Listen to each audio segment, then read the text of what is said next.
Hi, my name is Humphrey Wanjala, and I will be presenting my research poster today. So, cutaneous leishmaniasis is a disease characterized by skin lesions caused by parasites. If we look at figure 1, this is an example of cutaneous leishmaniasis infection. So if you look at figure 2, this is a cartoon explaining the disease's progression in the human body. So the disease is spread by sandflies, which carry Leishmania major parasites and infect humans by taking blood meals. Parasites are absorbed by dermal macrophages. We think that the mixture of inflammatory cytokines and hypoxia in the infection environment leads to the stabilization of HIF transcription factors in dermal macrophages. The stabilization of HIF transcription factors has been associated with expression of vascular endothelial growth factor A, or VEGF-A. VEGF-A is associated with lymphangiogenesis, the formation of new lymphatic vessels from old lymphatic vessels. So what we're interested in is how HIF transcription factors play a role in the disease and contribute to its resolution. So to study the influence of HIF transcription factors on Leishmania major parasite burdens,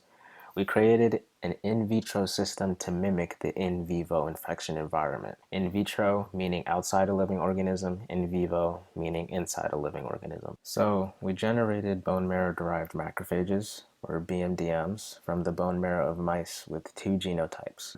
The two genotypes are Lysem-Cree aren't flox-flox and Lysem-Cree aren't flox-plus. Flox-flox mice do not express HIF transcription factors. Flox-plus mice do express HIF transcription factors. We like to call our flox-plus mice het mice, short for heterozygous. So after we collect these BMDMs, we infect them with Leishmania parasites and or expose them to DMOG. DMOG is a HIF stabilizer. The Leishmania major parasites are also genetically modified to fluoresce red, allowing them to be viewed and quantified by microscopy analysis. Some groups of BMDMs are fixed and stained with DAPI, a fluorescent stain that binds to nucleic acids, like DNA, and allows us to visualize and quantify BMDMs as well. So many groups are made, but we received three main pieces of data from all of our experiments. Number 1, VEGF-A protein abundance. We determined how much VEGF-A was produced by our BMDMs by performing an enzyme-linked immunosorbent assay, or an ELISA, on the supernatants of our cells. Mind that VEGF-A is a HIF target gene and plays a role in inducing lymphangiogenesis at the infection site. Number 2, TNF-alpha protein abundance. TNF-alpha is an inflammatory cytokine that induces HIF stabilization at the site of the lesion. TNF-alpha is not a HIF target gene and allows us to confirm that DMOG is activating HIF transcription factors and not other factors. Number 3, we got cell counts for both BMDMs and Leishmania parasites. Results. The first graph here gives us the normalized parasite counts in our groups that were infected with parasites. So these results show that HIF stabilization alone doesn't alter parasite burden in macrophages.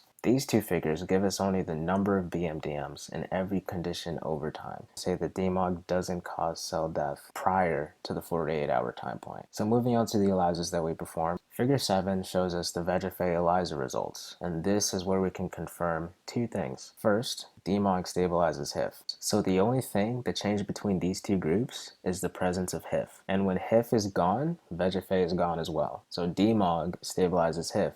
Number 2, HIF activates VEGF-A transcription. Here, we've shown that pan-HIF signaling leads to VEGF-A transcription. The specific HIF factor, we don't know. So figure 8 shows us our TNF-alpha ELISA results, and from these results we can learn two things as well. 1, HIF can be stabilized without hypoxia and inflammatory cytokine signaling. Number 2, inflammatory cytokine signaling may not be required for activation of the HIF to VEGF-A pathway.